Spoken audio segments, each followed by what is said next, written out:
Ya podemos empezar. Adelante. Bien, bueno, buenos días a todas y todos los presentes, que sean muy bienvenidos al 177 periodo de sesiones. Esta es la audiencia número 25, que tiene por objeto tratar el derecho a la consulta y el consentimiento previo, libre e informado de los pueblos indígenas. Esta es una audiencia temática regional y en ella hay más de 39 organizaciones indígenas del continente participando, no las puedo nombrar todas, pero ahí a medida que ustedes se van presentando, van señalando la organización a las cuales pertenecen. En esta audiencia tiene un tiempo de exposición de 30 minutos la sociedad civil. Posteriormente tenemos un invitado que es el señor Alberto Brunori, él es el representante de la Oficina de la Alta Comisionada para Centroamérica y República Dominicana, si no me equivoco. Posteriormente, los y las comisionados presentes haremos un conjunto de preguntas y observaciones para que luego la sociedad civil pueda cerrar en 20 minutos. Me acompañan hoy día, bueno, yo soy Antonio Rejola, vicepresidenta de la Comisión Interamericana de Derechos Humanos y además relator de pueblos indígenas, y en esta ocasión me acompaña la comisionada Esmeralda Rosemena Troitiño, que entre otras funciones es relatora de la niñez, la comisionada Yulisa Mantilla, que entre otras funciones es relatora de migrante y también de adulto mayor. En algún momento se nos va a unir el comisionado Estuardo Ralón, pero está con problemas de conexión, y también está la secretaria, perdón, no la secretaria, la relatora especial de Derechos Económicos, Sociales, Culturales y Ambientales, Soledad García. No sé si está alguna la secretaria ejecutiva interina, creo que no, no la veo. Pero sí hay un equipo muy importante de la Secretaría Ejecutiva, que tanto es de la Relatoría Temática de Pueblos Indígenas como también de las Relatorías Países, a las cuales muchos de los y las participantes en el día de hoy pertenecen. Por lo tanto, sin más, les voy a pasar la palabra a la sociedad civil por 30 minutos. Ahí hay un cuadrito. Yo cuando les queden 5 minutos la idea mía no es interrumpirlos, pero voy a decirles que les queda 5 minutos para que sepan que se les está acabando el tiempo. ¿Ok? Entonces le doy la palabra a sociedad civil. Les pido que por favor se vayan presentando. Muchas gracias. Buenos días, señora presidenta, secretaria ejecutiva, señoras comisionadas, relatora, representante de la Oficina del Alto Comisionado de Derechos Humanos de las Naciones Unidas en Centroamérica. Mi nombre es Nayeli Ramírez Espinosa y yo represento a DPLF. El objetivo de esta audiencia es presentarle a esta comisión testimonios e información sobre el deplorable estado de aplicación del derecho de la consulta y consentimiento previo, libre e informado en Latinoamérica, específicamente en Brasil, Colombia, México y Perú. En este ejercicio enfatizamos la falta de reconocimiento de los derechos a la libre determinación y autonomía de los pueblos indígenas, afrodescendientes y tradicionales en los procesos de consulta que se llevan actualmente en la región. Le doy la palabra primero a los compañeros de Brasil. Gracias. Gracias. Prezadas comissionadas e comissionados, agradeço a oportunidade. Sou Cláudia Sala de Pinho, mulher de alta identidade pantaneira, represento a rede de povos e comunidades tradicionais do Brasil, que reúne 20 grupos étnicos culturalmente diferenciados e que nos reconhecemos pela autodeterminação coletiva. Possuímos formas de organização social, ocupamos e utilizamos 1/4 do território brasileiro.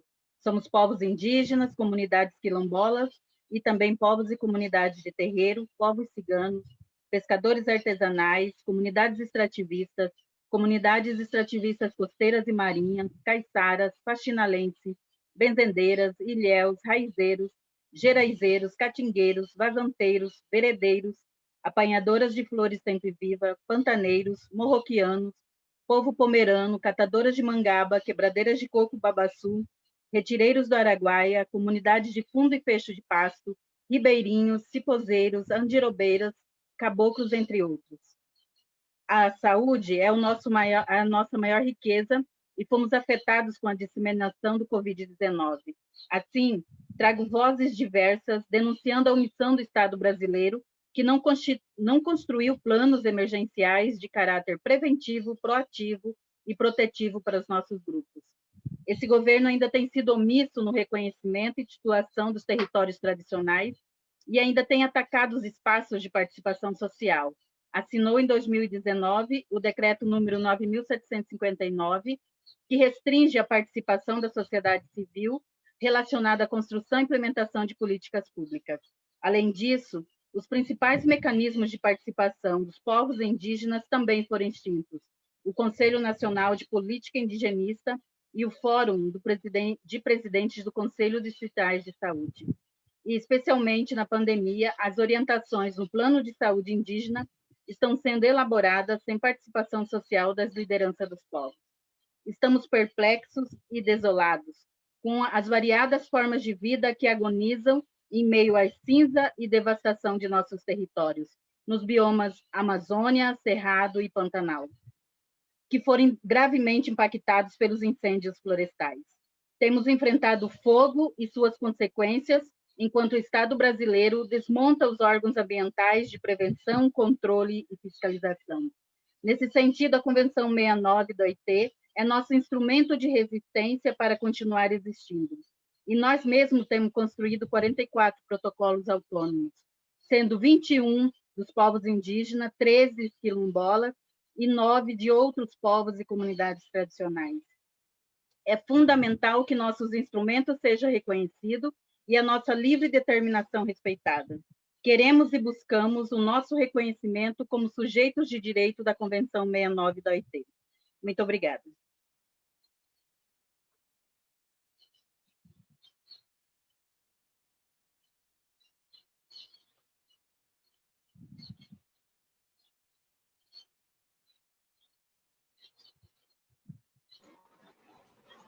Denildo.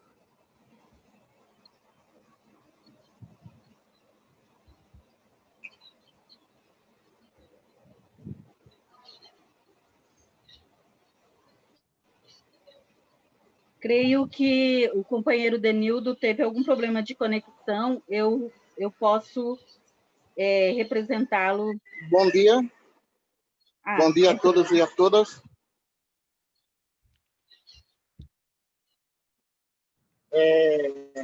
Meu nome é Edenildo, sul do Brasil, sou das comunidades negras rurais quilombola da CONAC. E aqui, junto com esse conjunto de entidades brasileiras e entidades latino-americanas, Perdón, ¿le pueden? para discutir sobre a consulta. No Brasil, as comunidades quilombolas são mais de 5.900 localidades, mais de 6.000 territórios, e até o momento, o Estado brasileiro não tem feito a consulta. Né? O Estado brasileiro não tem feito as consultas desse território. Existe uma violação muito grande, né, por parte do Estado de não cumprir com aquilo que ratificou em 2002, a Convenção 69.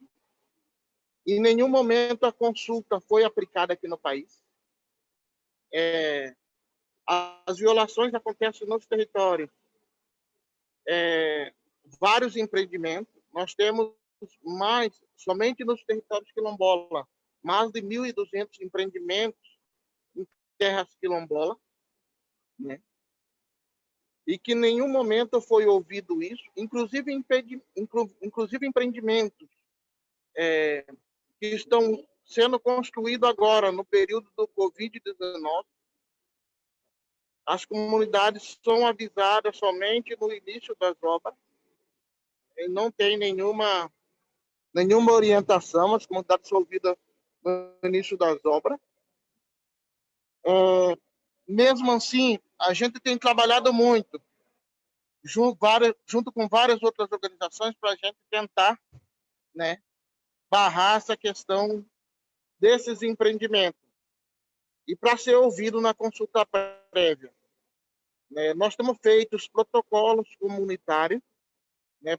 A sociedade civil tem feito protocolos comunitários, e esses protocolos têm nos ajudado a chegar antes do empreendimento acontecer e dialogar com a sociedade, dialogar também com com os governos.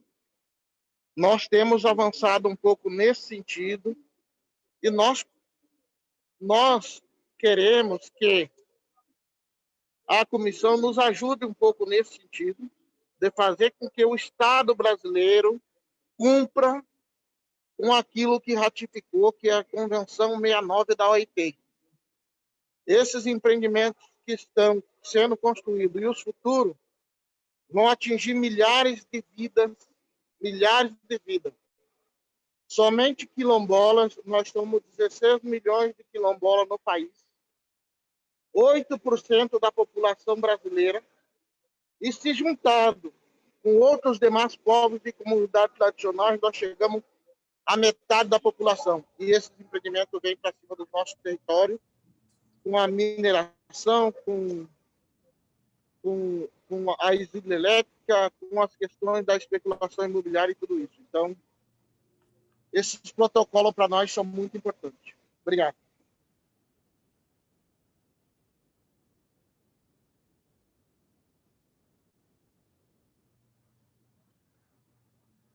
Rosario. Gracias, honorables comisionados y comisionadas y demás organismos y organizaciones participantes. Un cordial saludo, soy Charomina Rojas de la Comisión Étnica para la Paz y la Defensa de los Derechos Territoriales en Colombia. A pesar de ser un Estado pluriétnico y multicultural y de los avances jurisprudenciales que reafirman a la consulta previa en Colombia como un derecho, un deber y una oportunidad para el diálogo interétnico y la construcción de paz, así como para evitar riesgos y daños innecesarios en los territorios, la comprensión de este derecho desde la función pública y diversos sectores empresariales del país sigue siendo muy limitada y distante de las normas, fallos judiciales e instrumentos internacionales que la regulan, así como de las realidades de nuestros ecosistemas y territorios ancestrales.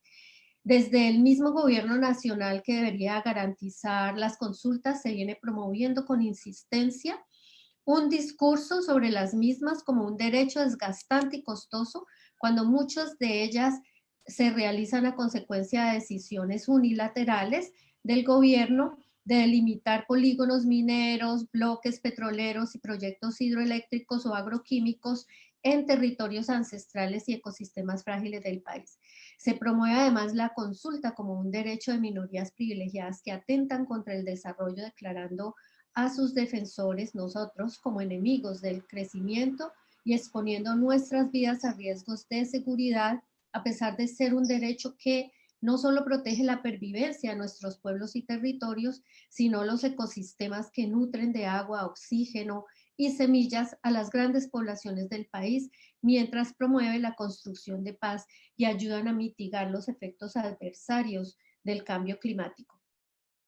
Los actuales intentos de reglamentar la consulta previa se realizan a espaldas de los pueblos étnicos, aprovechando vacíos normativos en la materia, extralimitando competencias de funcionarios públicos y concentrando facultades en el Ministerio del Interior para definir el alcance del derecho y sus procedimientos.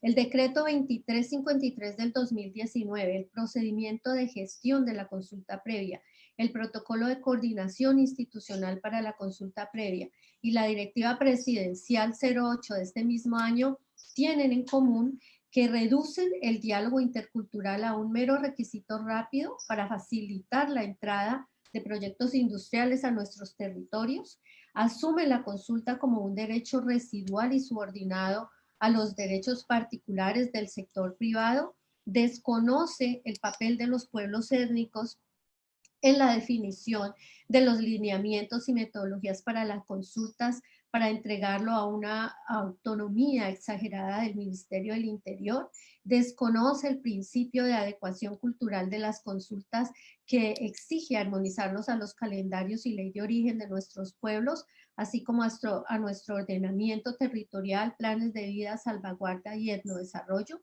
entorpece el análisis profundo y participativo de riesgos y beneficios de los proyectos y políticas y normas a consultar, no promueve en forma objetiva y verificable la búsqueda del consentimiento ni la transparencia informativa de las iniciativas a consultar, no garantiza la participación efectiva de las mujeres de los pueblos étnicos ni la valoración de los riesgos diferenciales que los proyectos, normas o políticas nos pueden generar, lo que nos victimiza y violenta, amenazando nuestra pervivencia y la construcción de paz, mientras atenta contra la fragilidad de los ecosistemas y la integridad hídrica alimentaria de todo el país. Por último, quiero decir que por lo que he mencionado, urge que el Estado colombiano derogue estas reglamentaciones por inconsultas lesivas a nuestra pervivencia y transgresoras del bloque constitucional de constitucionalidad colombiano y de los instrumentos de protección internacional en la materia. Igualmente es fundamental que el Estado colombiano avance en la incorporación del enfoque étnico diferencial en todas sus disposiciones y en la consulta de reformas públicas como la del acceso a recursos públicos del Sistema General de Regalías, respetando todos los acuerdos logrados con mucho esfuerzo por nuestros pueblos para este fin. Muchísimas gracias. Armando. Yo leí también la parte que correspondía a Armando.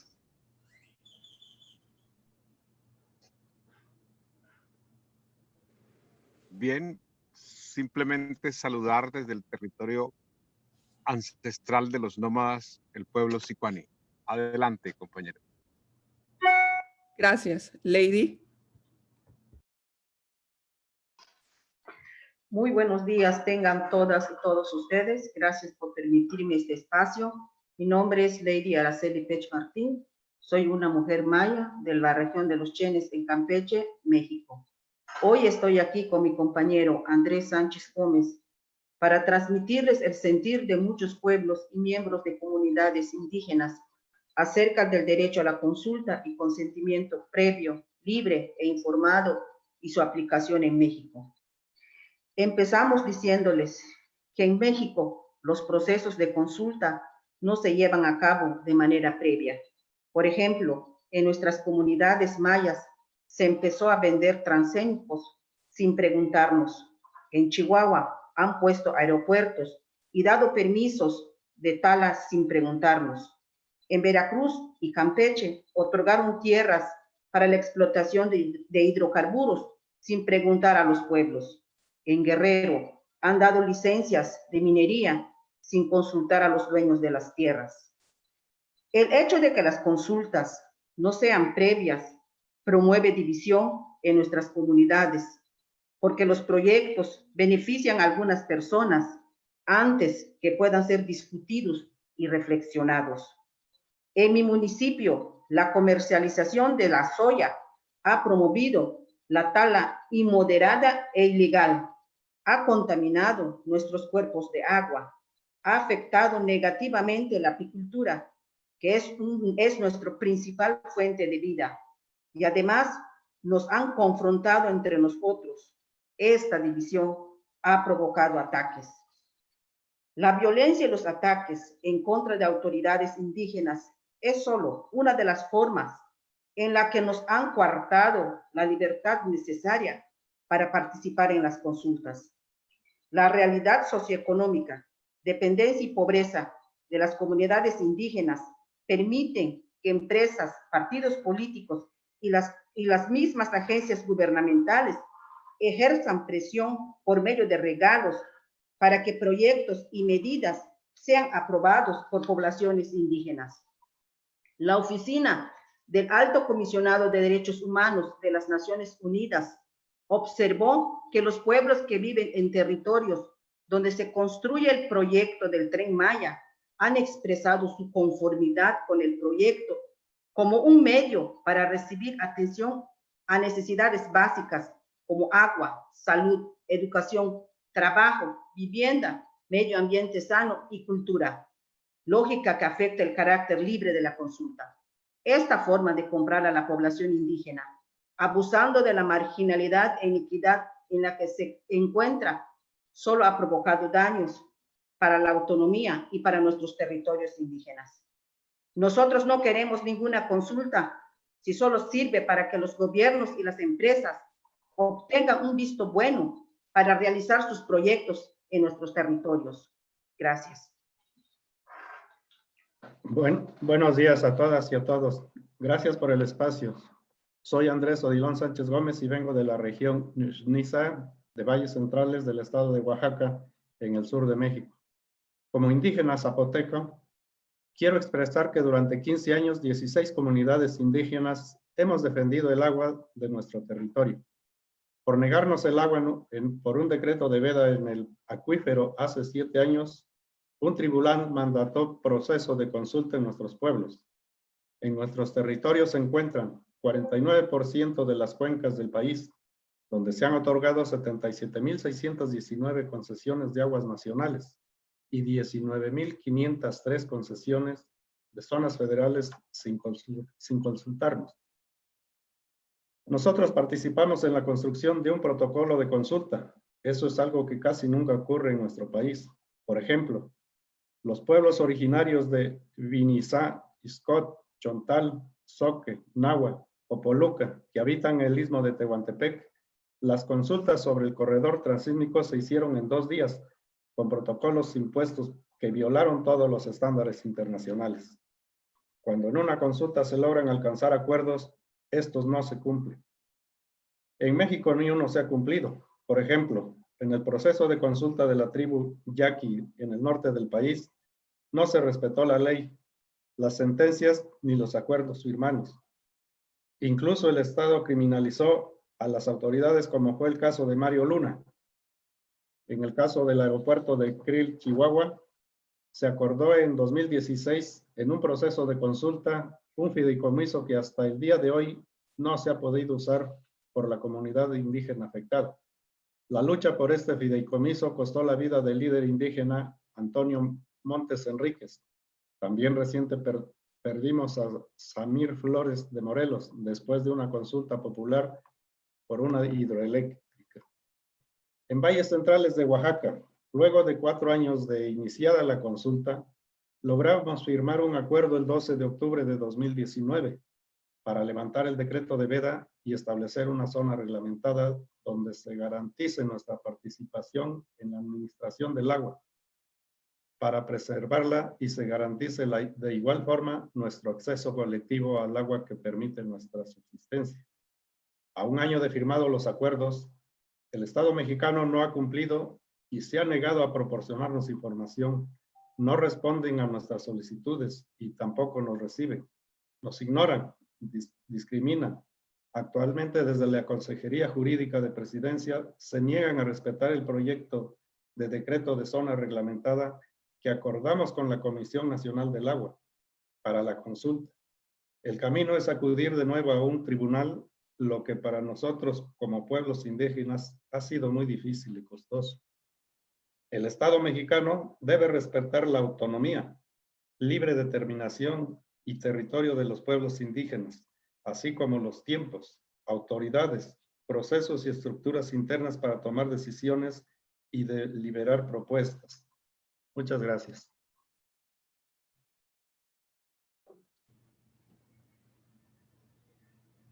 De Perú.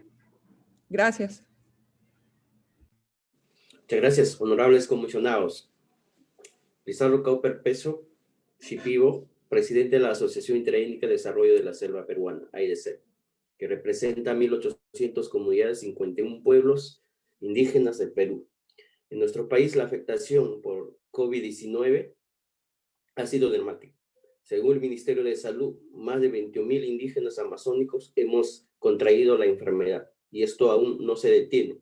La COVID ha recordado la exclusión en la que nos encontramos mientras el gobierno peruano insiste con una reactivación de proyectos y de la economía, con fórmulas que solo nos ha traído contaminación y pobreza. En ese escenario, si bien ya se venía vulnerando sistemáticamente de parte del Estado peruano el derecho a la consulta previa, los riesgos aumentan a pesar de contar con la ley y con reglamento de consulta. Este desarrollo normativo no ha sido garantía de una consulta previa plena. Eso se expresa en la repetida omisión de consulta previa en lote 58 de explotación de gas en la Amazonía de Cusco. Este proyecto se ubica en territorio donde habitan pueblos indígenas y colinda también con territorio de pueblos en situación de aislamiento y contacto inicial. Entre 2015 y 2020, en el marco de este proyecto, el Estado ha aprobado 3 instrumentos de gestión ambiental, 2 estudios de impacto ambiental y una modificación del estudio de impacto ambiental. Uno ha pasado por consulta y ninguno ha pasado por consulta. Esto mucha presión por continuar con las actividades, por la dependencia en los que hidrocarburos en la matriz energética nacional. Esto nos expone como indígenas a seguir postergados a costa de un desarrollo que continúe excluyéndonos. Otro caso que manifiesto esta vulneración es el incumplimiento de los acuerdos de la consulta previa del proyecto de hidrovía amazónica. Este proyecto que propone el dragado de 4 importantes ríos amazónicos para incrementar la navegabilidad ha demostrado en su BIA. Desestimado de certificación ambiental en diciembre de 2019, contiene serios vacíos e información sobre los impactos. Ha pasado 5 años de consulta y solo se ha cumplido 22 acuerdos de los 90. Es decir, el 24%. Uno de estos incumplimientos es referido a realizar estudios ecotoxológicos a cargo del Estado. Sigue sin ser conocido y hasta la fecha no se conoce cuáles son las zonas dragadas mientras el contrato sigue vigente. Todo esto incrementa la incertidumbre de los impactos y representa un serio riesgo para nuestras vidas. Para ello, en el caso del loto 58 de hidrocarburos, el Estado peruano debe realizar urgente una consulta previa sobre las medidas administrativas que permiten al proyecto seguir trabajando. Y en el caso de hidrovía amazónica, exigimos que el Estado dé cuenta públicamente la situación real del cumplimiento de los acuerdos, asimismo mostrar un cronograma vinculante para asegurar el cumplimiento pleno de todos los derechos, todos los acuerdos. El escenario actual de reactivación económica profundiza los riesgos de debilitar y afectar a la consulta previa como derecho. Así el Estado insiste con priorizar proyectos cuestionados de no cumplirse con estas condiciones que buscan garantizar nuestro derecho de proteger nuestra existencia. Estos proyectos deben no solo detenerse, sino no deben realizarse. Muchas gracias. Nayeli, les quedan 5 minutos. Sí, gracias. Vanessa. Sí. Buenos días a todos, honorables comisionados. Soy Vanessa Cueto, representante de la Asociación Derecho, Ambiente y Recursos Naturales DAR de Perú. El contexto actual en la región ha puesto como prioridad la reactivación económica. Como consecuencia, se ha generado una polarización entre economía y salud. Se insiste en que el escenario de crisis económica debe priorizar, incentivar la inversión, y para ello se vienen promoviendo medidas que aceleran permisos, dilatan la fiscalización socioambiental y reducen costos. Así se han incrementado propuestas para recortar los tiempos de la consulta previa o realizarla de manera virtual, enfocándose meramente en los procedimientos. Esto refuerza la idea de que la consulta es solo un trámite administrativo, como un permiso más a obtener, y se posterga su naturaleza como derecho para el diálogo intercultural entre el Estado y los pueblos indígenas. Este escenario de reactivación más pandemia incrementa, por lo tanto, los riesgos de continuar debilitando el derecho a la consulta previa. En el Perú contamos con una ley, la 29785, y su reglamento, el Decreto Supremo 001-2012-MC. Este último prevé en su 15ª disposición complementaria la exclusión de consulta previa de servicios públicos. Esta exclusión va en contra de la ley y de los estándares internacionales reconocidos por el Estado peruano. Por ello, es urgente que el Estado peruano derogue esta disposición y reforme este reglamento. Estas puertas abiertas para la exclusión motivan a los pueblos indígenas a seguir judicializando el ejercicio de sus derechos. Hace falta, por lo tanto, una guía que permita contar con criterios públicos para la identificación de los momentos y las medidas susceptibles de consulta previa. Esto para evitar exclusiones, ya que la consulta debe responder a principios de ser previa, libre e informada. El cumplimiento de los acuerdos de consulta previa son, según la ley 29785, de obligatorio cumplimiento. Sin embargo, no se contemplan los procedimientos para garantizar un efectivo seguimiento y cumplimiento de los mismos, siendo además que existe una comisión multisectorial de naturaleza permanente que tiene el objetivo de hacer seguimiento a estos derechos de la consulta, pero dicha institución está debilitada o prácticamente no funciona. Por ello, creemos que se debe fortalecer la institucionalidad estatal, contar con un protocolo público para el monitoreo y cumplimiento de estos acuerdos. Como se ha mostrado, por ejemplo, en el caso de la hidrovía, el grado de avance y calidad, sobre todo de calidad en el cumplimiento, es muy débil. Tenemos un proyecto que continúa siendo priorizado sin información técnica y bajo el incumplimiento de compromisos inclusivos normativos y necesarios para que den seguridad jurídica a la población. Esto es algo que se repite a lo largo de más de los 50 procesos de consulta previa desarrollados por el gobierno peruano. La necesidad de reactivar la economía, por lo tanto, no puede afectar la salud y los derechos de la población. Esta necesidad está llevando a proponer, como ya lo señalé, consultas de tipo virtual, ¿no? Entonces, esto vulneraría a los pueblos indígenas no solo por la brecha tecnológica, sino porque limitarían las condiciones para un diálogo intercultural pleno. Frente a ello, siempre afectando la consulta, se ha propuesto en algunos puntos también recortar etapas que reconoce el reglamento. Y peor aún, hemos escuchado de propuestas incluso para priorizar acuerdos previos entre empresas y comunidades para de cierta manera flexibilizar las consultas. El ejercicio de la consulta previa se sostiene en el derecho a la libre determinación de los pueblos. En esa medida, diferentes pueblos indígenas en ejercicio de su libre determinación vienen elaborando protocolos de consulta previa, como expresión de las condiciones culturales en las que proponen se ejerce este derecho. Es importante que los gobiernos, como justamente lo acaba de señalar el BID en su norma de desempeño número 7 para pueblos indígenas, que se promueva y reconozca la elaboración de estos protocolos como herramienta para fortalecer el ejercicio del derecho a la consulta previa. La consulta previa es un derecho fundamental de los pueblos indígenas. A través de su implementación se puede incluir sus expectativas, pero también construir un país y una región más inclusiva e igualitaria. El contexto de la reactivación económica no debe afectar, condicionar ni limitar el derecho a la consulta.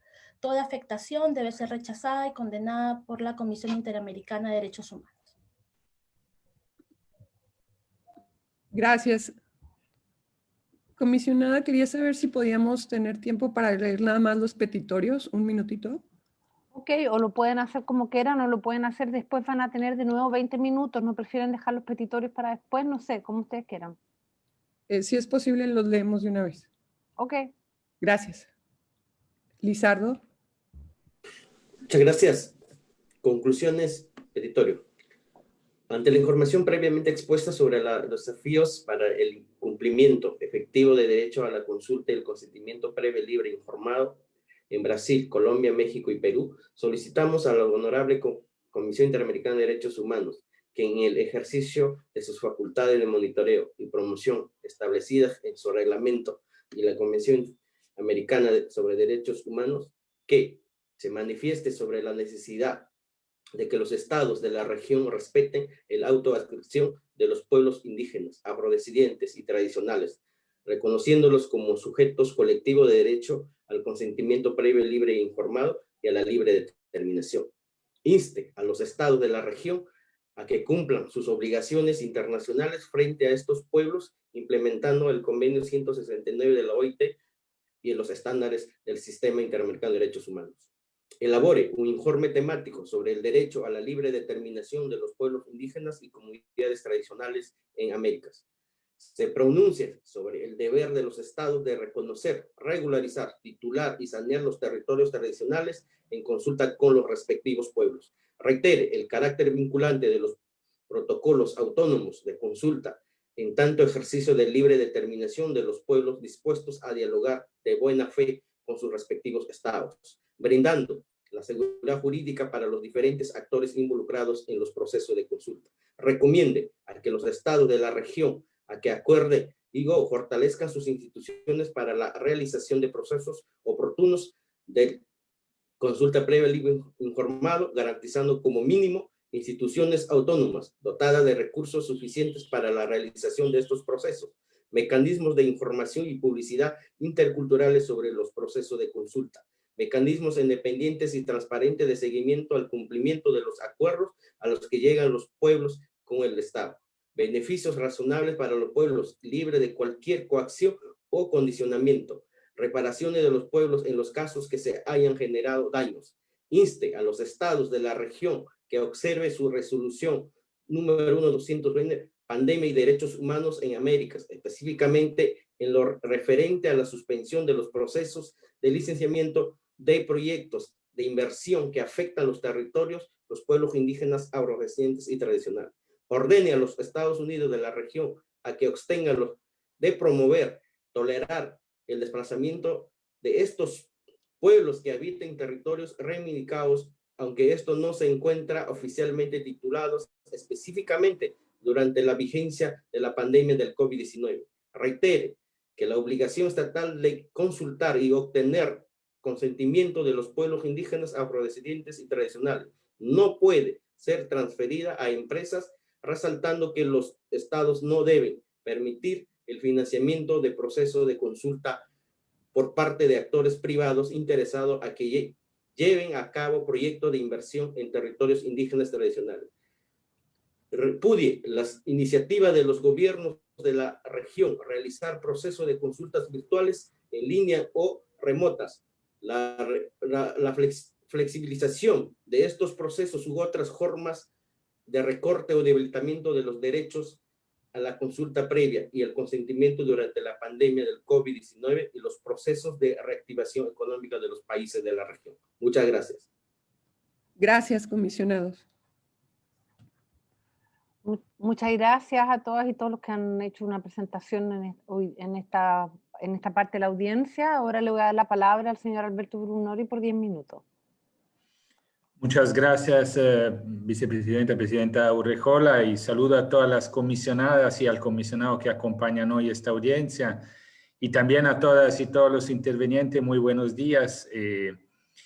Solo antes de empezar, recordar que estoy aquí para proporcionar a la comisión información de forma oral e informal sin estar bajo juramento. Nada en mis comentarios debe entenderse como una renuncia expresa o implícita de los privilegios y inmunidades de las Naciones Unidas en virtud de la Convención de 1946. Ahora sí, la Declaración de Naciones Unidas sobre el Derecho de los Pueblos Indígenas de 2007 es el instrumento internacional de derechos humanos más avanzado y amplio que existe sobre la promoción y la protección de los derechos de los pueblos.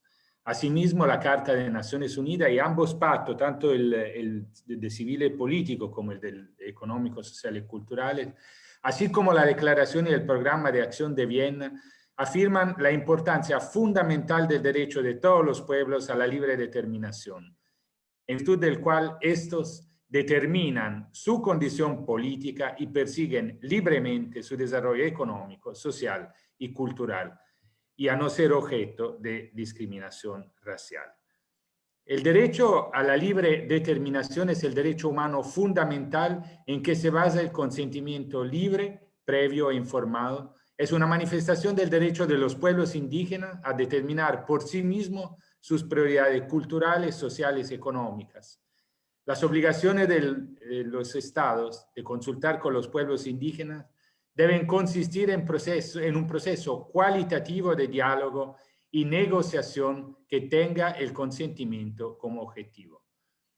Tanto los comités de los órganos de tratado de Naciones Unidas como los titulares de mandatos y procedimientos especiales han recomendado que se obtenga el consentimiento libre, previo e informado de los pueblos indígenas antes de adoptar y aplicar medidas legislativas o administrativas susceptibles de afectar sus derechos. En sus observaciones finales, la entonces relatora especial sobre derechos de los pueblos indígenas subrayó, y cito, que toda restricción de esos derechos, como la decisión de proceder sin el consentimiento libre, previo e informado de un pueblo indígena, impone al Estado la carga de demostrar la permisibilidad de dichas restricciones con arreglo a los criterios internacionales de legalidad, necesidad y proporcionalidad en relación con una finalidad pública válida. Lo anterior evidencia una línea conceptual y jurisprudencial por parte de los órganos universales especializados en materia de derechos humanos en considerar el consentimiento libre, previo e informado como objetivo de las consultas con los pueblos indígenas y como requisito en caso de afectaciones particulares. Sin embargo, en ocasiones los estados de la región han permitido por acción u omisión que se privilegie el interés privado en detrimento de los derechos de los pueblos indígenas. Esto se ha dado, entre otras formas, a través de decisiones judiciales de desalojo que no son consistentes con los estándares internacionales, presión y amenaza de personas no indígenas o actores no estatales, el uso de guardias privados de finca que se disputan la posesión de territorios indígenas, quema de vivienda, desalojo de familia completa, así como el otorgamiento de concesiones para el uso de los recursos naturales en tierra y territorios indígenas, incluyendo actividades mineras, petroleras, agroindustriales desarrolladas sin el respeto debido del derecho a la consulta. Todo esto ha implicado que muchas comunidades vivan bajo constante amenaza o deban movilizarse al interior de territorios o hacia otras comunidades. En este sentido, nuestras oficinas de la región han brindado asistencia técnica a pedido de diferentes partes interesadas, incluso de instituciones públicas, para aplicar de forma adecuada mecanismos apropiados para la consulta, el consentimiento y la participación de los pueblos indígenas en proyectos y planes de desarrollo. Alentamos a los gobiernos de toda la región a que estén promoviendo estos espacios de diálogo y participación, y agrego a cumplir con los acuerdos. Los pueblos indígenas en la región se han visto afectados de manera desproporcionada por el COVID-19, agravando problemas preexistentes y la discriminación generalizada. No se cuenta con datos desglosados sobre el impacto de la COVID y la situación que viven la mayoría de las comunidades indígenas, su acceso a la salud y al agua, en particular sobre aquellas que viven en regiones de difícil o escaso acceso. Asimismo, la existencia de pueblos en aislamiento voluntario o contacto inicial, la falta de Internet y de otra forma de comunicación, entre otros, dificulta la obtención de información precisa y el seguimiento de las infecciones y muerte ocasionadas por la COVID-19 en los pueblos indígenas. Además, según el último informe de la alta comisionada ante el Consejo de Derechos Humanos en septiembre, algunas respuestas de los estados a la COVID no habrían sido culturalmente apropiadas ni compatibles con el requisito de solicitar y obtener el consentimiento libre, previo e informado.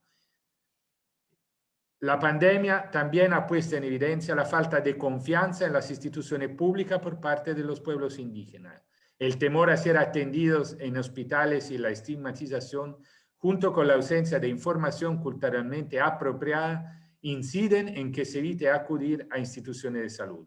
En este sentido, nos preocupan en particular los posibles casos de fallecimiento de adultos mayores, lo que podría ocasionar una pérdida de sabiduría ancestral si no se ha hecho el proceso intergeneracional de traspaso de saberes. Desde el inicio de la pandemia, nuestra oficina ha seguido observando episodios de despojo de tierra y territorios, así como un aumento de los conflictos entre pueblos indígenas y personas no indígenas, lo que afecta en particular, como lo mencionaba antes, el derecho a la vivienda. Si bien los gobiernos han tomado medidas para hacer frente a los impactos de la pandemia en los derechos de los pueblos indígenas, se requiere mayor esfuerzo para prestar debida atención a las causales estructurales de las mismas, principalmente aumentando sus presupuestos para atender las necesidades, las medidas de emergencia y austeridad para enfrentar al COVID-19 no deberían de ser consideradas una excusa para no atender estas problemáticas. Resulta esencial el establecimiento como política de Estado de mecanismos nacionales que promuevan la práctica del consentimiento libre e informado, basándose en los principios de responsabilidad para proteger y do not harm en inglés.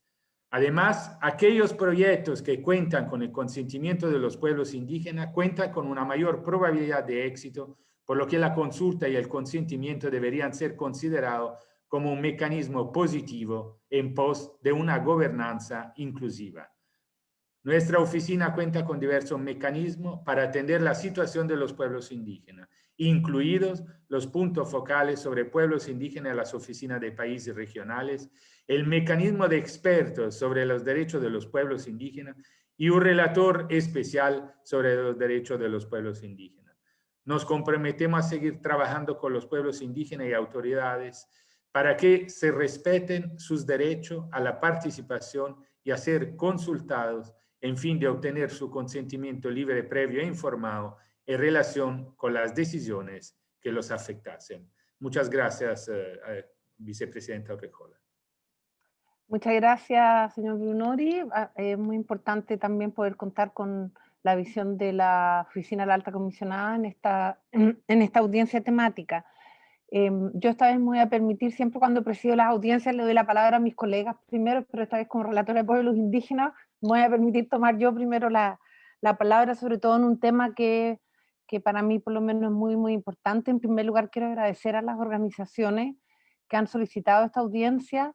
Es muy importante para la Comisión tener este espacio para poder escuchar directamente a las organizaciones indígenas sobre el estado de situación de la consulta previa, libre e informada, como también el consentimiento. Es muy importante para nuestro monitoreo y también escuchar directamente desde las propias voces de ustedes la situación, y por lo tanto agradezco a nombre de la Comisión Interamericana y como relator de pueblos indígenas que ustedes hayan solicitado esta audiencia tan importante. La Comisión, como ustedes saben, está permanentemente monitoreando esta situación y ha manifestado su preocupación en reiteradas ocasiones a los distintos Estados miembros sobre la situación de la consulta previa, el consentimiento previo, libre e informado. De hecho, el informe anual de la Comisión Interamericana de Derechos Humanos del año pasado establece entre sus grandes preocupaciones sobre la situación de derechos humanos en la región, establece su preocupación respecto a la persistencia de irregularidades u omisiones en relación con las consultas previas libres e informadas antes de otorgar concesiones, licencias o permisos de exploración o explotación de recursos naturales que afectan los territorios ancestrales de los pueblos indígenas o afrodescendientes. Al respecto, señala el informe de la Comisión, la Corte Interamericana ha señalado en repetidas ocasiones que el derecho a la consulta incluye como un elemento fundamental el derecho a los pueblos indígenas a ser consultados sobre y en particular en el desarrollo del proceso de consulta al que tienen derecho. Y la Comisión recuerda, y esto es muy importante porque ustedes lo han señalado mucho, que la consulta previa no es una herramienta para mitigar la conflictividad social, sino un procedimiento para hacer efectivo el derecho a la libre determinación, y así lo señala expresamente en el informe anual del 2019 de la Comisión. Es un derecho fundamental para el ejercicio del derecho a la libre determinación en relación con las actividades que se realizan en sus tierras y territorios ancestrales o que tienen un impacto en los recursos naturales que allí se encuentran. Sin lugar a dudas, y la Comisión lo ha señalado reiteradamente, que el derecho a la consulta y al consentimiento no son un fin en sí mismo, sino un medio para garantizar el ejercicio de otros derechos en el contexto de un diálogo intercultural. Y cuando este derecho, el derecho a la consulta y el consentimiento, no son garantizados, la Comisión incluso ha señalado que se pone en riesgo la supervivencia propia de los pueblos indígenas. Los estándares interamericanos en la materia son muy claros, ustedes han señalado varios de esos estándares, y es muy importante resaltar, sobre todo, ¿cierto?, entre todos los fallos, el caso del pueblo quichua de Sarayaku con Ecuador, donde ahí además la Corte estableció expresamente que el derecho a la consulta ya no es solo respecto de los estados que han ratificado el convenio 169, sino que ya es parte de la opinión juris, ya es parte que es como un principio fundamental del derecho internacional de los derechos humanos, el derecho a la consulta. Por lo tanto, no solo se le exige a aquellos estados que han ratificado el convenio 169, sino que ya es una obligación internacional como un principio general de derechos humanos de los pueblos indígenas y afrodescendientes. Asimismo, ¿cierto?, ese fallo establece que la delegación de la consulta en entidades privadas, ustedes señalaron eso, no obsta ni excusa al Estado de su responsabilidad internacional en la materia si no se cumplen con los estándares. La Comisión tiene varios informes temáticos sobre los temas de la consulta previa y el consentimiento previo, libre e informado. Lo ha enfocado desde la perspectiva de las industrias extractivas, desde la perspectiva de mujeres indígenas, desde la perspectiva también de la niñez indígena, ¿cierto?, sobre el tema de las residencias, pero además, y quiero resaltar el último informe de la Comisión, que es el informe sobre los derechos del pueblo indígena en la Panamazonía, si bien está enfocado en los pueblos indígenas de la Panamazonía, me parece fundamental rescatar ese informe porque allí se establecen enfoques que están muy relacionados con los temas que ustedes han señalado. Se establece, ¿cierto?, que cuando los estados en sus políticas públicas y en las decisiones que toman con los pueblos indígenas, deben, en primer lugar, respetar obviamente la consulta previa, libre, informada y el consentimiento previo cuando corresponde, establece expresamente el reconocimiento al derecho a la libre determinación. Este es uno de los primeros informes temáticos de la Comisión Interamericana, donde se establece expresamente el derecho de los pueblos al derecho a la libre determinación, y establece 3 enfoques que ustedes también han estado mencionando a lo largo de sus intervenciones, que es el enfoque intercultural, obviamente, el enfoque de género, y uno muy importante, que ha sido muy importante en el tiempo de pandemia, y el representante de la Oficina de la Alta Comisionada hacía referencia, que es el de la solidaridad intergeneracional. Después me imagino que la comisionada Yulisa Mantilla podrá referirse un poco más a eso, pero quiero resaltar este informe en la Panamazonía, porque si bien es sobre pueblos indígenas en la Panamazonía, ahí se establece un conjunto de estándares interamericanos que son muy importantes para los temas que ustedes han señalado y que son aplicables a todos los pueblos indígenas de la región, no solo aquellos que están en la Panamazonía. Efectivamente, y ustedes también han mencionado, la Comisión en la Resolución 1-2020 sobre pandemia y derechos humanos hizo un conjunto de recomendaciones específicas a los estados en relación a los pueblos indígenas y entre ellas, ¿cierto? Y nosotros hemos reinsistido a través de comunicados de prensa, se les señala a los estados, se les recomienda que se abstengan de cualquier proceso de consulta durante la pandemia, precisamente porque hacer un proceso de consulta previa, libre, informado, de consentimiento previo en tiempos de pandemia es muy difícil cumplir con los estándares. De hecho, en Perú en algún momento había un proyecto de ley para hacer consultas virtuales y la Comisión se pronunció al respecto manifestando su preocupación por la falta de cumplimiento de los estándares que una consulta virtual pudiese tener al respecto.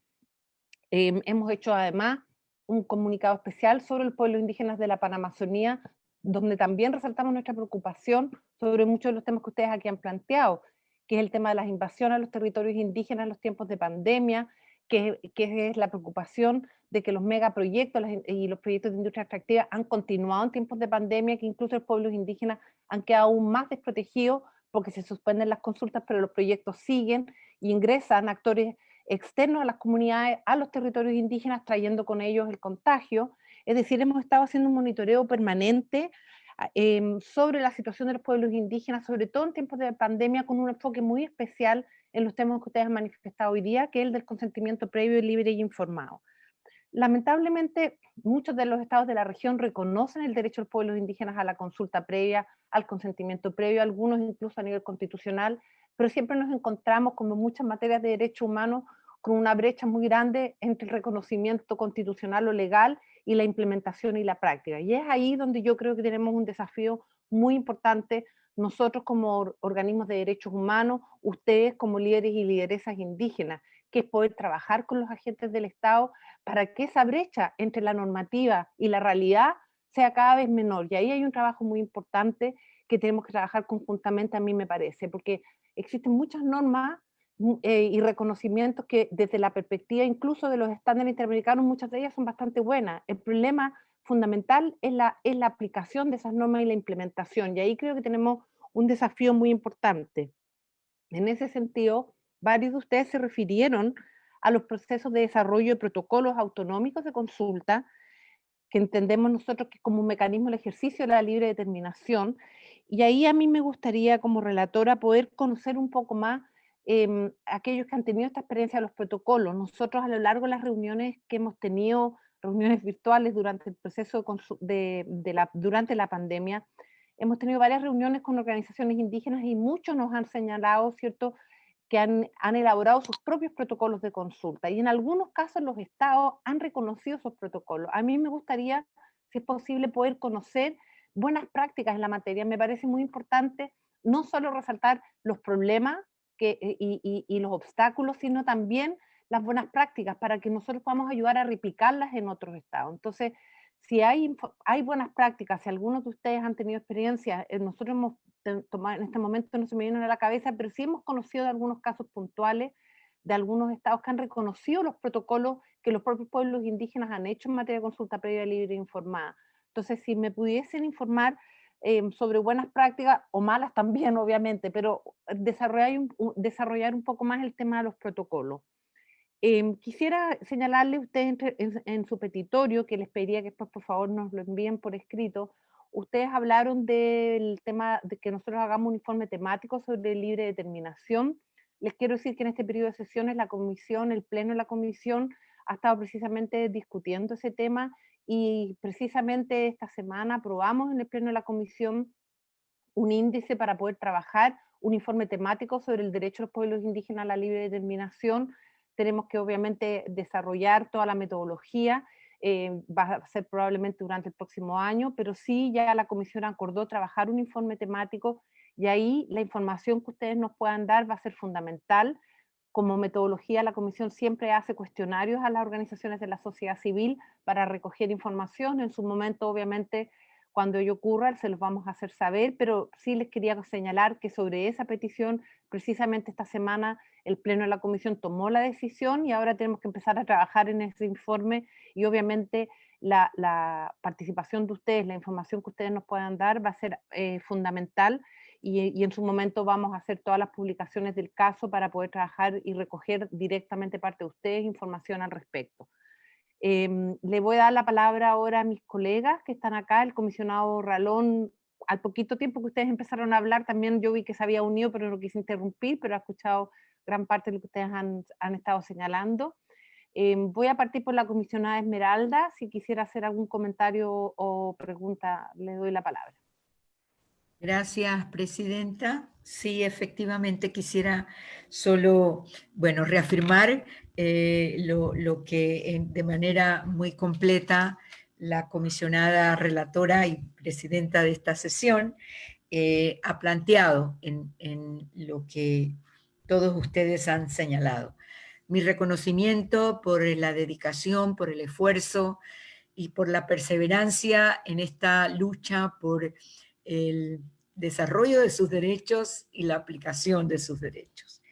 Este tema que puede considerarse que tiene toda una plataforma ya en todo el mundo, en nuestra región, nos damos cuenta luego de escucharles que efectivamente todavía esta situación de norma y realidad tiene una brecha muy, muy grande. Y en ese sentido, por eso me gustaría a mí que si ustedes nos pudieran indicar esa institucionalidad responsable del cumplimiento de leyes, normas, incluso la propia protección constitucional. Existe en cada uno de los países con los que hemos tenido hoy esta posibilidad de información.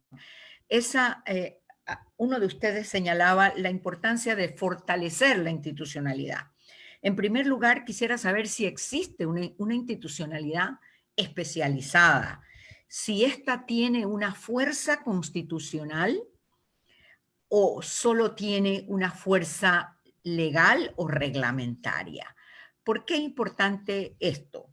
Porque la forma que tienen los ciudadanos y ciudadanas de demandarle las respuestas en sus países, en su derecho interno, es que existan leyes y que esa ley obligue y que yo a través de esa obligación incumplida, yo pueda demandar ante el sistema de justicia el derecho reconocido. Entonces, es muy importante la regularización, pero con fuerza legal, y muchísimo mejor si tiene una fuerza constitucional.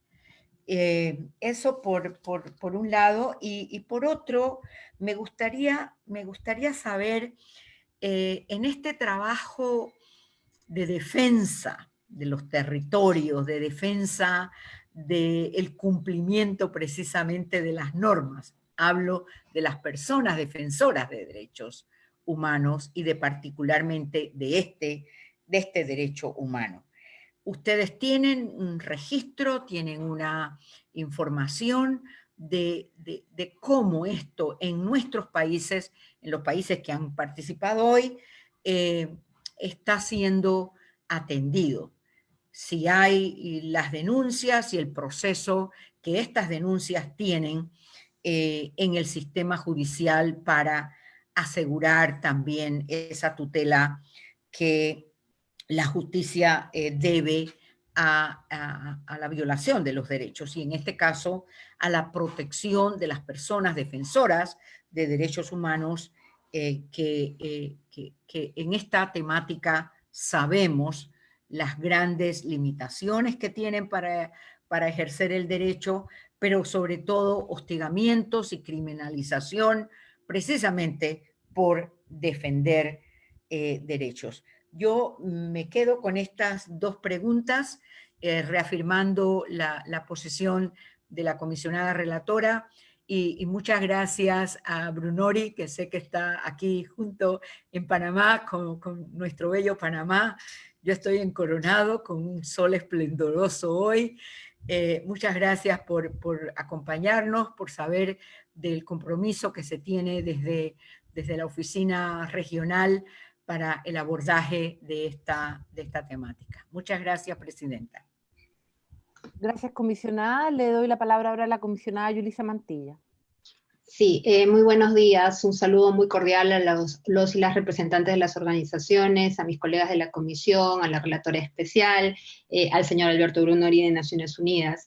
Yo quería hacer en primer lugar unos comentarios, como saben soy relatora para personas migrantes también, y entonces la pregunta y la reflexión era, porque desde la Relatoría de Personas Migrantes en realidad abarcamos todos los temas en movilidad humana, y era preguntar sobre el tema del desplazamiento interno que producto del COVID, algunas de las personas de sus comunidades o de sus pueblos están haciendo, es decir, para la atención, para el servicio de salud, que no siempre llega en condiciones normales a todos los pueblos, ¿qué es lo que está pasando ahora, particularmente con el COVID? Y en ese sentido, si ha habido algún desplazamiento en esa línea. Y voy a también pedirles que si hubiera información que ustedes estén documentando, por favor, que nos la puedan remitir, porque la relatoría tiene un interés particular sobre este tema. Eso en primer lugar. Lo otro tiene que ver desde la otra relatoría que tengo a cargo, que es la relatoría de personas mayores. Como mencionó tanto el señor Brunori como la comisionada Urrejola, hay un rol fundamental y una importancia central, digamos, de las personas mayores en las comunidades indígenas por el tema del saber ancestral y de la transmisión. Entonces yo quería saber qué es lo que está pasando, es decir, la afectación en general por parte, producto del COVID, digamos, de las personas mayores de sus comunidades, ¿cuál ha sido el impacto diferenciado? Quisiera saber si ustedes me pueden contar desde sus propias experiencias, de sus propios países, pero también el tema de los hombres y de las mujeres que van muriendo, hombres y mujeres mayores que van muriendo producto de la pandemia. Entonces, ¿cuál ha sido el impacto? ¿Qué es lo que está pasando? Y también sumarme a un tema que la comisión ya se había pronunciado en un comunicado sobre el tema del duelo, de los ritos funerarios, que cada comunidad puede tener y que el COVID exige situaciones distintas, por ejemplo, entierros que son con muy pocas personas, con unos ritos distintos. Entonces quería saber sobre eso. Adicionalmente, solamente recordar, si bien toda la protección que existe en particular para los pueblos indígenas en las declaraciones y demás, yo quería recordar la Convención Interamericana sobre los Derechos de las Personas Mayores, que es una convención bastante reciente, del año 2017. ¿Y por qué? Porque en esta convención se habla específicamente de la discriminación múltiple, es decir, que las personas mayores sufren una serie de discriminaciones y se incluye de manera particular la prohibición de discriminación por origen étnico contra personas indígenas, contra personas afro. Pero además hay un capítulo particular, el capítulo sobre la toma de conciencia, que tiene un artículo, el 32E, y es bien importante porque en este capítulo y en este artículo en particular se insta a los estados, y los estados que firman la convención se obligan, mejor dicho, a respetar la sabiduría y la experiencia de las personas mayores. Entonces yo quería difundir esta convención porque tiene solamente 7 ratificaciones de los 35 estados de la OEA. Y si bien hay protección específica para pueblos indígenas, me parece que esta convención, con esas referencias particulares a la prohibición de discriminación por origen étnico, pero además con este capítulo de reconocimiento de la sabiduría, puede ser una herramienta adicional de protección para los pueblos indígenas. Entonces, por eso quería comentarla, para que ustedes también la pudieran tener presente, más allá de la Convención Americana, más allá de las declaraciones, también la importancia de esta convención. Y cualquier información, de verdad, de manera muy especial, yo les requeriría, si es posible, si ustedes se pueden comunicar con la comisión, esta información sobre el rol de las personas mayores en las comunidades, la importancia de la tradición, de la transmisión de los saberes ancestrales. Eso sería sumamente importante, y aquí no lo hemos hablado antes, pero le comento a la comisionada Urrejola, para poder hacer un trabajo conjunto desde tanto la relatoría que ella tiene, pues que dirige hace bastante y con muchísimo compromiso, para el tema particular de personas mayores, para resaltar exactamente cuál es el rol de las personas mayores en las comunidades.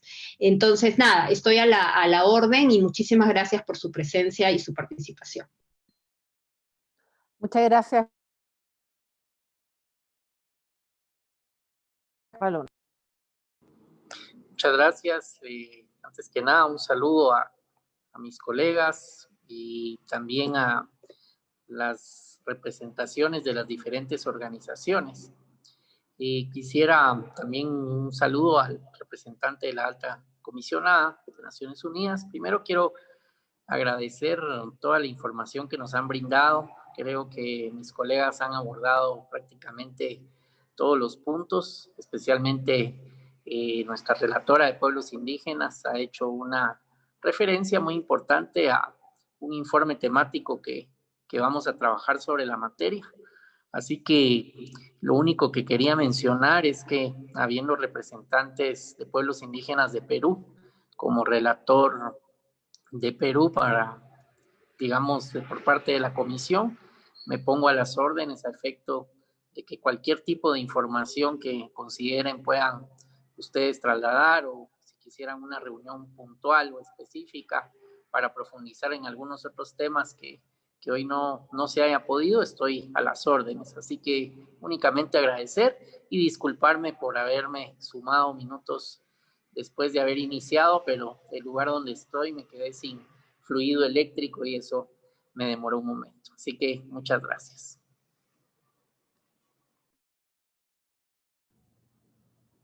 Palabra, relatora especial de...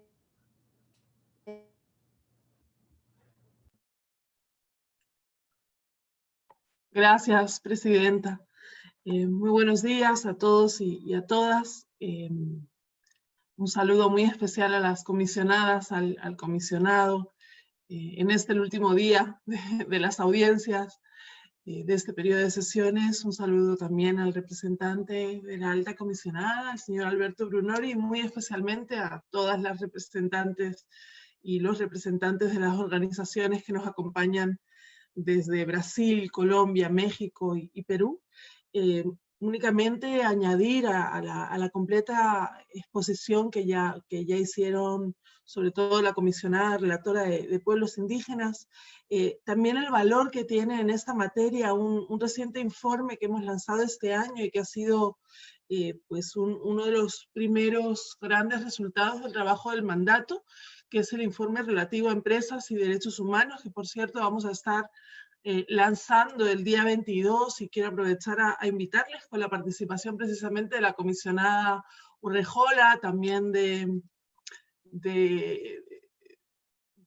Daniel Cerqueira y otros expertos y expertas, porque sin duda este informe, junto con todas las demás herramientas que la comisionada ha señalado, y también el representante de la alta comisionada y ustedes, principalmente el convenio 169, es una herramienta fundamental en los temas que se han abordado en la audiencia.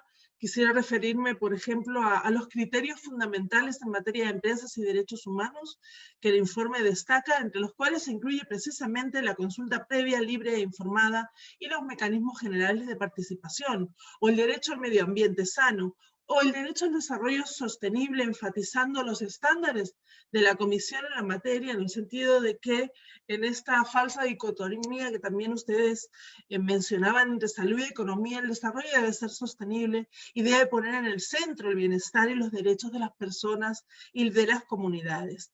También el criterio fundamental de la lucha, del combate contra la corrupción, que ustedes también han puesto sobre la mesa, está reflejado en el informe, como también los temas que hacen al cambio climático y al medio ambiente, y en ese sentido el informe también innova, y sobre todo creo que es importante enfatizar que aporta una visión desde el sistema interamericano de una temática que viene siendo muy elaborada y desarrollada en el sistema universal a través de los denominados, por ejemplo, principios rectores, y que nuestro sistema tiene también una riqueza y una importancia en términos de obligaciones de los estados y no de mero soft law interpretativo, muy importante de destacar. En ese sentido también el informe recoge en el capítulo sobre centralidad de las víctimas y los impactos sobre la población de actividades empresariales, precisamente la situación de los pueblos indígenas y afrodescendientes, y en ese sentido llamar mucho la atención sobre este informe como una herramienta de gran importancia para la sociedad civil del hemisferio. Por otro lado, quisiera subrayar el reciente comunicado que junto con el relator de Naciones Unidas sobre medio ambiente hicimos para llamar a los gobiernos de las Américas a fortalecer, no debilitar, la protección del medio ambiente durante la pandemia de la COVID-19. Y yo quisiera hacer mucho énfasis en este comunicado y en especial en cómo el mismo refleja que demasiados países de las Américas han aflojado las salvaguardias ambientales en respuesta a la pandemia del COVID-19 cuando deberían estar mejorándolas para proteger la salud de los pueblos. Decimos en el comunicado que la actual pandemia ha puesto de manifiesto el estado ya frágil de la protección del medio ambiente en muchos países de las Américas, y la pandemia ha exacerbado las pautas de desigualdad existentes, y no es casualidad que las zonas con mayores niveles de contaminación ambiental y mayores tasas de mortalidad por la pandemia sean las mismas en las que viven personas históricamente discriminadas. La situación del medio ambiente y los derechos humanos en América ya eran motivo de preocupación antes del COVID-19. En lugar de ver ahora que los gobiernos mejoran las salvaguardias medioambientales en respuesta a la pandemia, observamos regresiones con consecuencias para el disfrute del derecho al medio ambiente sano en la región, y en este sentido precisamente llamamos a los estados también a suspender o abstenerse de aprobar o invertir en cualquier actividad industrial o agrícola a gran escala si no se han aplicado los mecanismos apropiados de consulta y participación con arreglo a las normas internacionales, incluido el consentimiento libre, previo e informado de los pueblos indígenas. Creo que también, por ende, este pronunciamiento es una herramienta que nos da también motivos para apelar al respeto al derecho del medio ambiente, que como decimos en el comunicado con el relator, el creciente riesgo de que surjan enfermedades infecciosas está causado por una tormenta perfecta de acciones humanas que dañan los ecosistemas y la biodiversidad, como la deforestación, el desbroce de tierras y la conversión para la agricultura, el comercio de fauna salvaje, la expansión de la población humana, los asentamientos y las infraestructuras, la intensificación de la producción ganadera y el cambio climático. Es por todo ello que también dejo manifestada la preocupación del mandato, y se ha referido también a la audiencia, sobre los incendios forestales que se están registrando en muchas partes de nuestro continente, y decir que estos bosques tienen un valor intrínseco único que supera cualquier cálculo económico respecto al valor monetario de sus pérdidas, y que desde el mandato estamos haciendo también un seguimiento muy constante a esta situación, y que agradecemos desde ya toda la información que nos puedan compartir al respecto, como también en relación con el debilitamiento de marcos ambientales y la institucionalidad ambiental en este contexto. Muchísimas gracias, comisionada presidenta. Bien, le voy a dar de nuevo la palabra a la representación de la sociedad civil. No sé si me escuchan, estoy con problemas de internet. ¿Se escucha bien? Porque ya. Le voy a dar la palabra. 20 minutos tiene esta... 20 minutos, muchas gracias. Gracias, comisionadas, por sus preguntas. Primero va a intervenir Daniel Cerqueira. Bueno, muchas gracias a todos y a todas. Quisiera solamente reconocer la decisión de la Comisión, en particular de la Relatora para los Derechos de los Pueblos Indígenas, la comisionada Antonia, ese informe sobre libre determinación, lo cual viene siendo requerido, ¿no?, por varias organizaciones de distintos países. Una vez más, desde DPLF y de las organizaciones aliadas acá presentes, manifestamos pues nuestro interés en poder apoyar en ese ejercicio. Y justamente parte de la intención de esa audiencia era narrar un poco las dificultades para la implementación del derecho a la consulta, pero también transmitir a la Comisión los problemas que son intrínsecos a una agenda de derechos de los pueblos indígenas que radica básicamente casi todos los huevos en la canasta de la consulta previa. Y es necesario reubicar el derecho a la consulta previa al consentimiento y también mirar otras manifestaciones de la agenda de derechos de los pueblos indígenas desde un prisma más amplio, ¿no?, que es justamente el derecho a la libre determinación. Por lo cual nos parece que la Comisión y el sistema interamericano como un todo van a estar nuevamente a la vanguardia, ¿no?, de esa agenda global de derechos de los pueblos indígenas. Con ese informe estamos más que dispuestos en apoyarles en ese proceso. Solamente esa intervención. Gracias. Claudia. Muchas gracias, comissionadas, por la pergunta. No Brasil, nós temos quase 50 protocolos autônomos, e a origem deles, geralmente, é por conflitos, né? Sejam conflitos de empreendimentos, conflitos sociais ou ambientais. Então, a forma que cada comunidade se organiza para construir o seu protocolo, ele já tem um respaldo jurídico da própria Constituição Federal e da própria Convenção 69. No entanto, a forma como é construído respeita os modos de vida e mais, né, respeita a forma de organização interna que cada grupo ou, né, povos acabam se realizando. E com isso a gente tem um protocolo mais próximo, com as normas e diretrizes mais próximos da realidade de cada grupo étnico.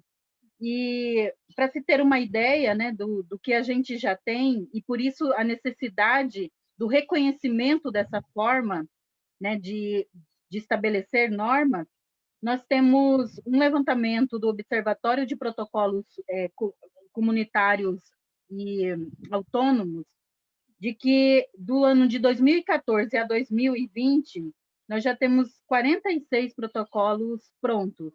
Esses protocolos, eles já estão, já podem ser visualizados, né, já podem ser acessados, e que vai desde povos indígenas, que agregam um grupo étnico, quanto agregam a mais de um grupo étnico.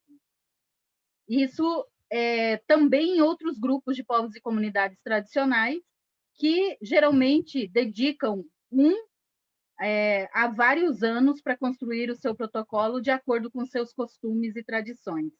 Então, a gente tem protocolo das comunidades quilombolas, mas nós temos também de grupos muito específicos, como povos ciganos, e também até de refugiados no Brasil. Então, essa experiência, para nós, é uma experiência que possibilita não só colocar à mostra toda a forma de organização interna dos povos e comunidades tradicionais, mas também de que forma que essas normas, essas diretrizes, elas podem ser respeitadas e podem ser contempladas também em outras formas de implementação, né, da lei. Por isso que nós estamos solicitando que essa autodeterminação dos povos e essa forma de organização, porque muitas vezes os protocolos eles não são só escritos. O nosso forte, enquanto comunidade e um povo tradicional do Brasil, é a oralidade. Então, essa forma de expressar os nossos modos de vida e o que nos atinge é uma forma muito específica e que o reconhecimento de que somos sujeitos de direito nesse processo e que os protocolos autônomos podem ser instrumentos jurídicos importantes na defesa da nossa vida e dos nossos territórios é importante. Agradeço a oportunidade e a pergunta. Charo. Muchísimas gracias. Sí, con respecto a la pregunta sobre institucionalidad, bueno, yo primero quiero saludar efectivamente la iniciativa del informe temático. Quiero solo hacer un pequeño énfasis en la importancia para el caso de Colombia, específicamente de cuando hablamos de pueblos indígenas, entender que dentro de estos pueblos estamos considerando los pueblos afrodescendientes y un especial énfasis en la participación de las mujeres. Sobre la pregunta de la institucionalidad, precisamente nosotros referimos parte de nuestro informe a ese elemento de la institucionalidad, porque en Colombia hay institucionalidad, hay legislación, pero no es necesariamente efectiva. De hecho, con respecto a la nueva institucionalidad, nos preocupa que se le da demasiada autonomía a la institucionalidad, en este caso el Ministerio del Interior y la dirección creada para la consulta previa, sobre la autonomía y la autoridad de los pueblos étnicos. El gobierno tiene la tendencia de cerrar la participación, de hacer consultas más cerradas con el argumento de que las consultas amplias complican los procesos. Ahora esta nueva institucionalidad pretende dar los lineamientos, las metodologías, los procesos de seguimiento que deberían ser formulados en el marco mismo de la consulta, del proceso de consulta, lo cual limita, como dijimos, la autonomía de los pueblos y limita la participación, y de hecho lo ha hecho, por ejemplo, de autoridades de médicos y sabedoras y sabedores tradicionales en estos espacios, porque entre el afán, la falta de información y todos los elementos alrededor de seguridad que afectan los principios del libre, previa, informada, pues esto tiene un impacto directo, por ejemplo, en nuestros sabedores y sabedoras. Y con respecto al COVID, este Estado prácticamente le dio la espalda a este gobierno a los pueblos étnicos. No hubo, no hay, no se ha abierto una oportunidad para un enfoque diferencial de atención al tema del COVID. Este tema, por ejemplo, de los rituales es crítico, central, porque no hay un enfoque diferencial para atender cuando una persona de un pueblo étnico muere por situación de COVID. Ustedes saben que se crema o se entierra, los familiares no pueden verlo, el ritual no se puede dar. No hay un enfoque diferencial, no han habido políticas y programas específicos con respecto y tampoco recursos. La situación en nuestros pueblos es extremadamente grave, entonces esa es una situación preocupante. Definitivamente nosotros podemos enviar más información a la comisión con respecto a estos temas y preguntas que ustedes han tenido para ampliar la respuesta y la información que ustedes requieren. Muchas gracias. Gracias, Charo. Andrés.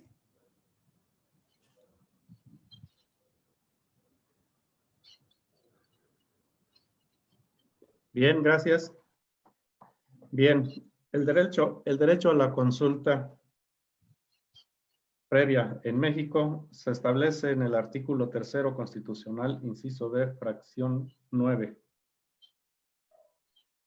A los pueblos indígenas en la elaboración del Plan Nacional de Desarrollo y los estatales y municipales, y en su caso incorporar las recomendaciones y propuestas que realicen, a saber, la legislación mexicana reciente constituye otro grupo de hipótesis bajo las cuales esta consulta previa tiene que generarse y se encuentran relacionadas con lo que ha denominado reforma energética y no solo la redacción del Plan Nacional de Desarrollo. Sin embargo, no existe un documento o procedimiento establecido para la implementación de una consulta previa por parte de la Secretaría de Energía. Para esto, es que la implementación se apoya en el protocolo para la implementación de consultas a pueblos y comunidades indígenas, de conformidad con estándares del Convenio 169 de la Organización Internacional de Trabajo sobre Pueblos Indígenas y Tribales de Países Independientes, que fue accedido por la Comisión para el Desarrollo de los Pueblos Indígenas en febrero de 2013. Este documento tiene como objetivo general establecer los procedimientos metodológicos y técnicos para que los pueblos y comunidades indígenas sean consultados a través de sus instituciones y agentes representativos en la formulación y aplicación, evaluación y plan de planes, programas, proyectos y acciones de protocolo, es un guía metodológico considerada como obligatoria para la consulta de la población indígena por el gobierno estatal. No se indica nada a nivel estatal o municipal, y en la que decisiones que se tomen tienen la fuerza de cosa juzgada, es decir, la obligatoriedad. Desafortunadamente, este protocolo ha sido mal aplicado. Hemos tenido consultas sin información realizadas en 2 días y con acuerdos que no se cumplen. Por eso, todo se va a juicio. No hay leyes suficientes. Creemos que debería haber una ley, y mejor basarse la relación con el Estado en protocolos propios de la comunidad. Muchas gracias. Lady.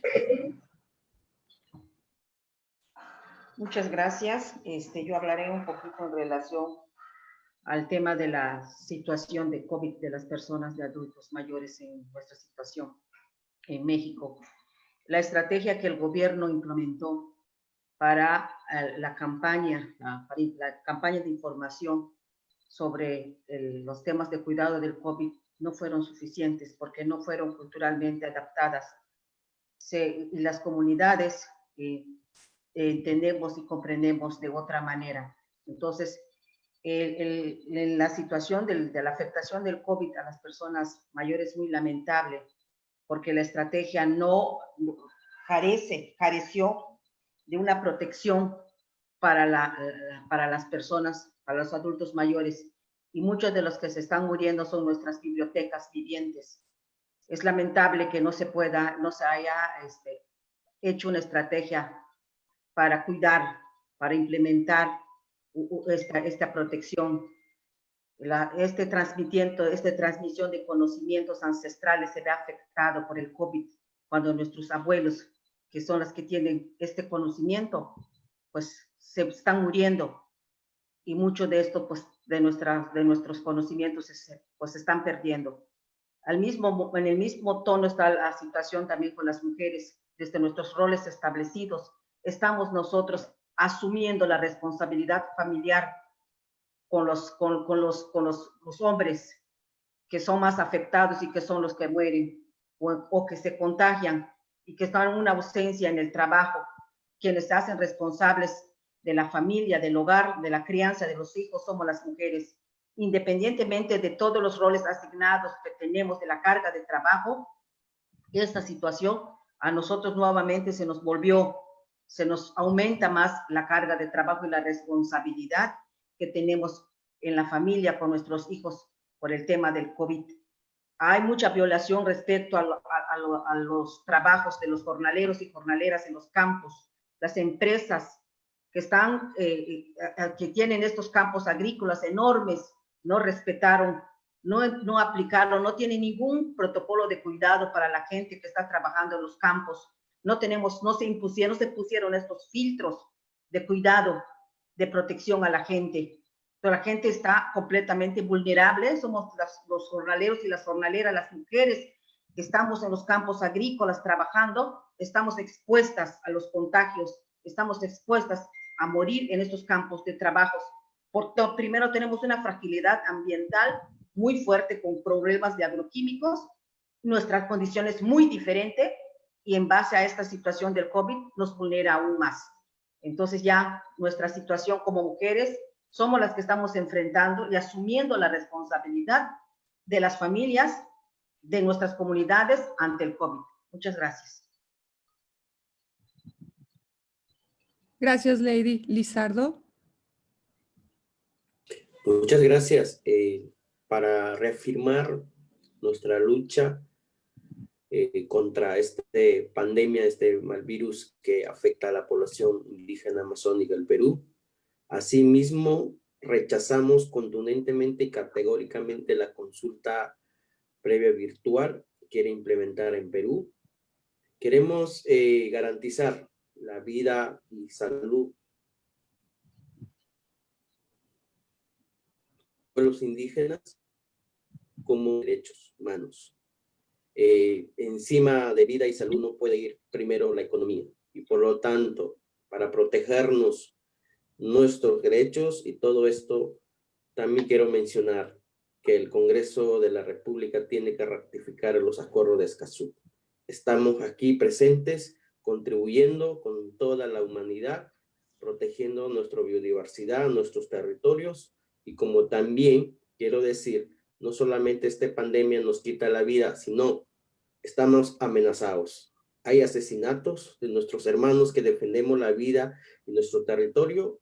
Los líderes amazónicos siguen siendo asesinados. Por lo tanto, pido al gobierno peruano que garantice, antes de que reactive la economía, primero la vida y la salud de los pueblos indígenas. Muchas gracias. Julio César. Muchas gracias. Nosotros como COICA, la Coordinadora Indígena de la Cuenca Amazónica, pues estamos bastante preocupados frente a la situación del derecho fundamental a la consulta previa. Nosotros como pueblos indígenas hemos insistido siempre ante los gobiernos que la consulta previa no es meramente procedimental ni instrumental, sino que es, como se dice, el derecho fundamental a la consulta previa, uno de los últimos derechos que tenemos tanto los pueblos indígenas, los afrodescendientes y los rom, para poder blindar otros derechos colectivos que nosotros como pueblos indígenas tenemos. Nos preocupa la situación, cómo están tomando los gobiernos de la región el derecho fundamental a la consulta previa. En esa medida se ha insistido por parte de los pueblos indígenas de la región para que no haya consultas previas virtuales. Así se los hemos hecho saber como COICA a los diferentes estados de América para que no hagan consultas previas virtuales. De alguna u otra forma, los pueblos indígenas hemos hecho ese bloque en Sudamérica para que eviten la consulta previa virtual. Y nos preocupa solamente el tema, digamos, procedimental, instrumental, no solamente como el gobierno, sino también los órganos que protegen la consulta previa lo están asumiendo. También nos preocupa el hecho de que los gobiernos de América le estén entregando de alguna u otra forma el derecho fundamental a la consulta previa a las empresas, a los empresarios, para que sean ellos quien financien, ¿cierto? Todas las acciones, todos los programas que tienen que ver con la consulta previa.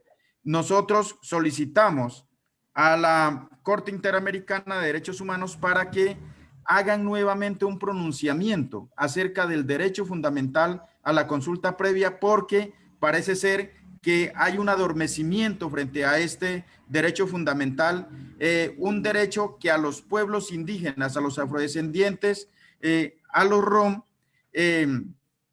es fundamental para nosotros, para nuestra vida, para nuestra forma de proteger los otros derechos. Entonces, como COICA, nosotros solicitamos respetuosamente para que nuevamente se promueva toda una estrategia de visibilización, de información nuevamente, de volverle a dar nacimiento a todo lo que tiene que ver con la consulta previa. Muchas gracias. Nayeli, les queda un minuto y tenemos otra audiencia, así que pediría por favor que cumplan el tiempo, tenemos otra audiencia. Estamos listos, comisionada. Le queremos agradecer muchísimo su flexibilidad para dejarnos acabar con nuestros petitorios en el tiempo pasado. Gracias. No, muchas gracias de nuevo a todas y todos ustedes. Muchas gracias a las organizaciones, a los líderes y lideresas indígenas y a las organizaciones de la sociedad civil.